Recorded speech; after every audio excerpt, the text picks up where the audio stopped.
Today we're going to talk about some advice for starting an Orc army in the current edition of Warhammer 40K.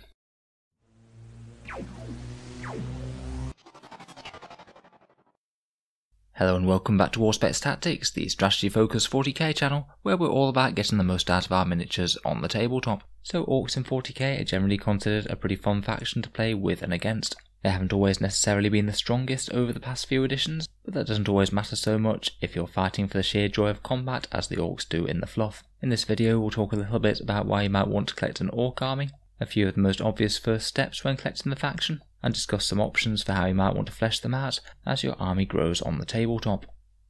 So let's start with why collect Orcs then. In the background, the Orcs are a savage and warlike green-skinned race. They grow from fungus and assemble in loose clans and camps, gather ramshackle technology together, and declare great mass invasions called Orc Wars that make the very galaxy tremble before them and can cause untold carnage. Unlike many of the other races in 40k who fight for ulterior motives or for mere survival, Orcs fight purely for the joy of the fight, and there's nothing a standard Orc boy likes more than charging forward with his chopper ready to break some heads. I think that this translates quite well on the tabletop, meaning that they have some really nice close combat abilities and all sorts of random weird technology that they've cobbled together, which can produce some dangerous if slightly random results, and Games Workshop does have a habit of giving them fairly powerful rules, but with chances to backfire in sometimes quite funny ways, depending on the whims of the dice and the skills of your Orc boys. They can do a number of different playstyles, including a big Orc horde, stompy walkers and mechanical creations made by their mechs, elite armoured Orcs charging forward in battle wagons and trucks, and perhaps even entire full speed freak armies where they take to war bikes and war boggers to zoom forward towards the foe. Compared with some armies, they do really have a fair few different playstyles that you can try. Their miniature range is also reasonably nice and complete, mainly plastics, although a few odd fine cast kits such as commandos and tank busters do exist, which is a little bit of a drawback. I've really enjoyed collecting Orcs over the years, and their rules have certainly got a nice lease of life in 8th edition, with this new Saga of the Beast book giving fun new options to some of their more underused units. So how would I go about starting an Orc army from scratch then? First of all, I'd go through the general principles of collecting an army in 40k, and that's to start fairly small with one step at a time, and I wouldn't go buying literally an entire 2000 point Orc army in one go, otherwise you'll be spending a very long time just assembling models before you even come to paint them, and with the numbers that some Orc builds can field, you could be having a very big sea of grey miniatures. Get a few core models on the table, see if you enjoy them, and then continue adding fun stuff from there. I think about acquiring some Orc boys to start with. They really are the core of the army, and the rules reflect this at the moment. They're a solid troops choice, maybe a little bit expensive for how easy they are to kill, but that's very much counterbalanced by the sheer amount of damage they can do in close combat. If you're living in the UK or somewhere else where you can acquire models at a discount, I recommend any shops that will offer that. Getting an extra 20% off Games Workshop products really does help with acquiring models on the cheap.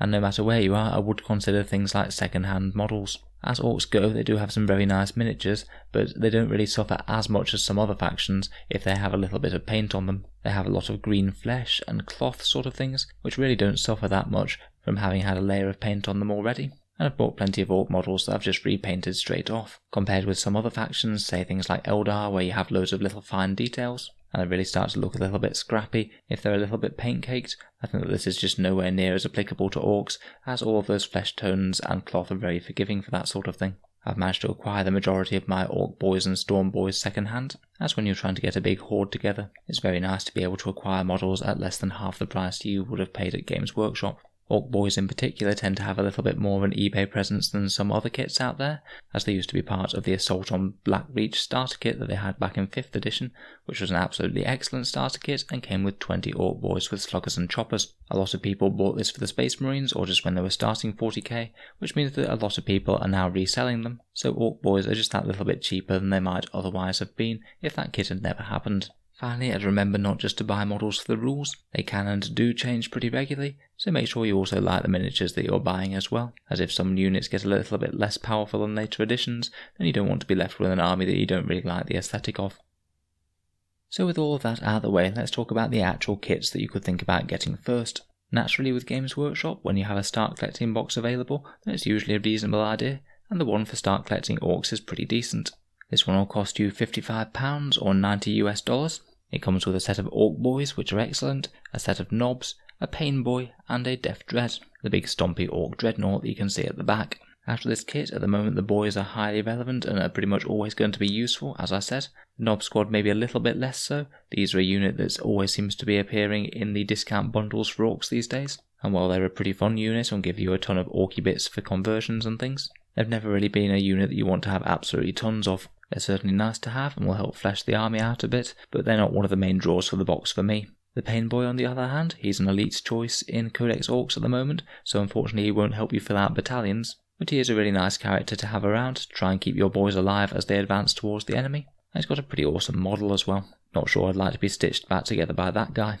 The Death Dread is a pretty iconic Ork unit, and is certainly a good one for bulking out an Ork force. They've not really been all that good throughout 8th edition, but I think that some of the options from Saga of the Beast have really helped them, and there are now ways that you could even use them in top tier Ork armies, and if you fancy going down the Dread Mob Ork Walker type build, then naturally he fits in perfectly with that. Overall, in terms of savings, the kits individually would cost you £85, so this is essentially a £30 saving, which for Games Workshop products is actually really quite decent. It does also mean that if you either want Ork Boys, Death Dreads, Pain Boys or Nobs, then they tend to be going a little bit cheaper than they would otherwise be if you want to buy them through eBay, so bear in mind that as an option as well. If you wanted to do something a bit different and not just go for the start collecting box, then probably what I'd be most tempted to go for would be a couple of boxes of Ork Boys and maybe an Ork War Boss.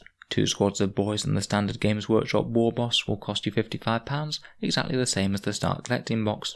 This one will give you more boys on the table, which is typically a good thing in Orks, and in general at some point you are pretty much going to want a War Boss. They're a really iconic Ork HQ choice, and they're generally a large part of the character and theme of an Ork army. It's not quite as good a discount as the start collecting box is, but it might give you more models that you might reliably use in every single game. I think it'd be perfectly reasonable to buy either the start collecting box or the Silver Formation first, and then go on to add the other one in. That's to give you a War Boss, Pain Boy, over 30 Orks, some Nobs and a Death Dread. That's certainly the makings of an Ork clan right there.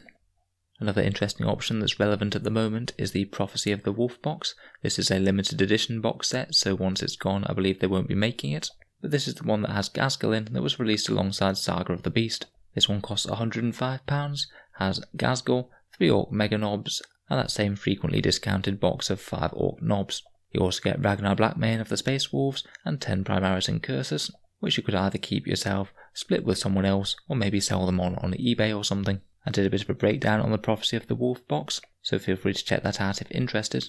But basically it costs about £105, and you get around about £93 of Ork value out of it, depending on exactly how they price Ghazghkull when he's released as an individual miniature. This means that in terms of a money per Ork ratio, it's not really a deal compared with just buying regular Ork kits, but provided you can either sell those Space Wolves, or you want to use them yourself, then it's actually a really decent deal for the sum total of the box combined. Those Mega Nobs are a really powerful addition to an Ork army, and they've rarely been in any discount boxes before. The Nobs are sort of whatever, but the new Ghazghkull miniature is absolutely iconic. It's an incredible sculpt, and it's got some very powerful rules for making him a massive headache for your opponent too. I'd certainly consider this as another potential way to expand your Ork army at a slight discount, provided you can get the value out of those Space Wolves somehow. I'd be tempted to get this after either the start collecting Orks or getting a few mobs of boys on the table to start with. These guys that feel a bit more of an addition to an Ork army as opposed to a regular Ork army in their own right. They do get you a decent amount of points on the table though, being around about 500 points, depending on the exact gear that you give them. From there you should have a decent core of an army, and you can start to expand your Ork force in all manner of different ways, depending on what sort of style you want to go down. You could start adding in some more heavy fire support in terms of extra Ork walkers. Things like Gorkanauts, Morkanauts and Killer Cans can actually be pretty reasonable when combined with some of the new rules that the Orks got in their Psychic Awakening book. Or you could go down the Speed Freaks boggy sort of route, or just add a ton more boys or Gretchen. At least reasonably early on in collecting Orks, I'll be trying to flesh out a full battalion to try and get you some command points on the go. A squad or 2 of Gretchen can really help with this early on. They can be fun little additions to the army, and even though they don't do a whole load in terms of damage, you'll be surprised how many times they win you games just by sitting on objectives and things. They're also fairly cheap money-wise to add additional units to your army.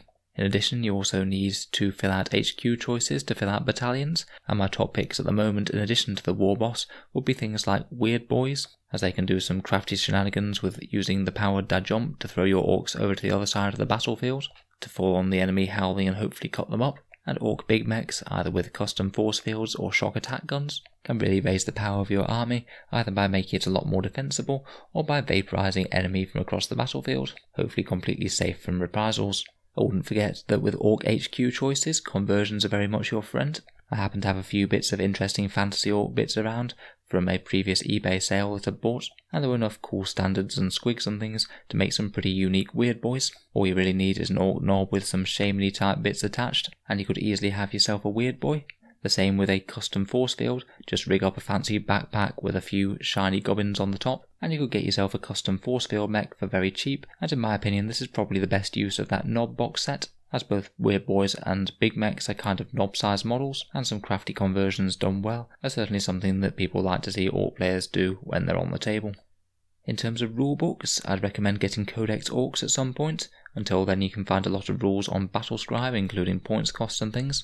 Orks do have some interesting and powerful rules from their latest update, Saga of the Beast, which is the one where they fight against the Space Wolves. It gives them things like access to special custom jobs for their vehicles, a few more stratagems, and some extra clan type rules in their custom mobs. Personally, this isn't something that I'd rush to get out immediately if I was starting Orks. I'd be happy with the Codex for at least a good few months, and when your main collection's actually a bit more established, then I'd think about expanding to this. There are also some Ork rules from the Vigilus Defiant book as well, including a few specialist attachments, including a good one that gives you a super shock attack gun. This is a powerful rule, but the Orks only have 4 pages of content in that book I believe, all of which can be found with an easy Google search, so it's really just a little bit content light for me to really recommend you getting, even further down the line. After you've got the core of your army together, it's worth deciding what sort of way you want to go with the Orks, as well as committing to one of the archetypes a little bit, such as Green Tide, Dread Mob, Speed Freaks, or something between the lot. You can also think about what sort of clan you want to collect, whether or not you want to actually paint them up as one of the clans in the main Ork Codex, maybe make them Goths or Evil Sons, and you can start to tailor your army a little bit around your chosen choice and what sort of strategy you want to go down for the Orks. Sometimes though the rules in game don't necessarily translate amazingly to the background, such as Evil Sons being one of the best for fighty Ork armies due to the fact that they get a little bit better charges because they go faster, so make combat a lot more than their other rivals. Also things like Snakebites, the more savage Orks, tend to actually have some of the stronger vehicles comparatively, due to their ability to shrug off wounds being better on big multi-wound models than it is on individual Orks. I choose whichever combo of the background and gameplay you most enjoy, and there's absolutely nothing to stop you painting them in your own custom clan scheme, and then just using whatever rules take your fancy when you have a game. Finally, I'd just like to mention the issue of painting Orks, which sometimes can be something that can put people off an army. Often if you're going down the Green Tide route, then you'd be wanting to paint quite a lot of boys over the time. With this in mind, I'd like to do a little bit of experimentation with your regular boys. Try and find a fairly simple and effective colour scheme, one that isn't going to have you labouring for hours over every single Ork boy. That's when you've got a lot to do, and it can become really quite painful and demoralising. Plus, if you have started painting them to incredible details, people don't always notice when they're all ranked up in a big horde. I made masses of effort over every single Ork boy when I made a Green Tide back in 5th edition, which in hindsight wasn't necessarily the best tactical choice, as people very rarely tend to notice when you've got a very nicely painted boy when he is accompanied by 30 of his mates. I just do something fairly simple and effective that looks the part at a decent distance, because most of the time people are going to be focusing more on your vehicles and heroes rather than individual troops. I tend to paint in small batches, keeping things interested so you don't get burnt out. I found that actually reading the fluff behind the Ork Wars and the Ork Codex really inspired me at the time when I was making my army, as you really can translate the idea of a whole band of Orks getting together in a big war with mech boys inventing stuff and the numbers growing in a snowball momentum, and it really does get you some motivation for painting and growing your little war band on the table. In any case, I hope this has been some help to you guys. If there's any other experienced Ork players on the channel, then please let us know any tips that you've picked up over the years down in the comments below. It would certainly help out new players. Thanks very much for listening to another Auspex Tactics video. If you'd like to hear more, we have plenty of Ork content coming out on the channel over the next month, so feel free to subscribe if you'd like to see that. I do have a Patreon page if you'd like to help support the channel and help keep these videos coming, and if that interests you at all, then the link is in the description below. The channel's Patreon is what allows me to focus on making these videos more while putting less hours into my actual real world job, and a big thank you for all of the channel's Patreons for making it possible. In any case, a big thank you for listening, and I hope to see you guys next time.